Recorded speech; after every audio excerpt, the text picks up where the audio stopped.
ከኛ ውጪ ሰዎች እንዴት ነው የሚያስቡት ብዬ በቃ ማሰብ የጀመርኩት ያኔ ነው አይ ያኔ ያንግም ስለነበር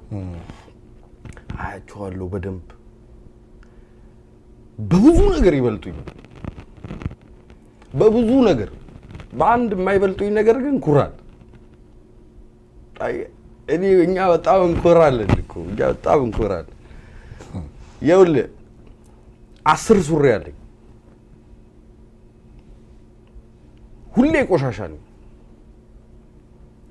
እሱ 2 ሱሪ ያለው ሁሌ ንጹህ ነው ያደየናት ይኸውልህ እኔ ከስራ ስንመጣ ይደክመኛል በቃ እና እንደዚህ በፊቴ ነው እንደዚህ ምተኛው እሱ ከስራ ሲመጣ ያን ልብሱ ያወለቀ ዋሺንግ ማሽን ውስጥ ነው የሚጥላት እንግዲህ ጠዋት የለበሳትን ትንሽ ያጥባትና ሸክላት ይሰራል እኔ ተኝቻለሁ አስቡ ከዛ ይገባል ኪችን ይገባና የሆነች ነገር ሰራ አድርጎ እራቱን ማለት ነው እራቱን ይበላል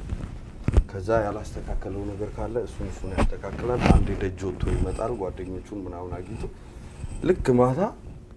በኢትዮጵያ ሰዓት አቆጣጠር 2 ሰዓት ሲል ስራውን ጨርሷል እራቱን በልቶ ጨርሷል ማሰራ እኔ ቅድም እንደተደፋው ነኝ ዩሱፍ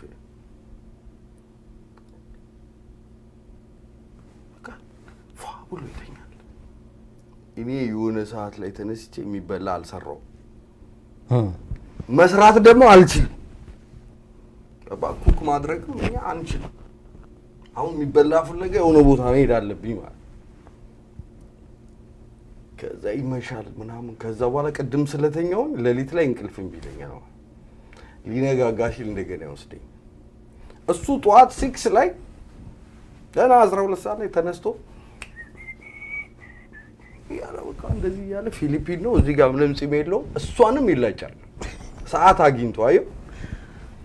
ከዛ ቁርሱን ይሰራል 8 ነው የምንገባው እኔ ተደፍቻለሁ ወጥሎኛል እንቅልፍ ከዛ መጨረሻ ላይ ቀስቀሰኝ ይለዋል አንተ ቀስቀሰኝ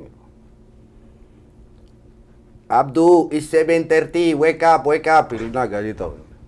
አስቡ ቁርስ በልቶ ጋዜጣ ያነባል የቀኑን ጋዜጣ ከታች ወርዶ አምጥቶ አብዱ it's 7:40 ምናምን ይላል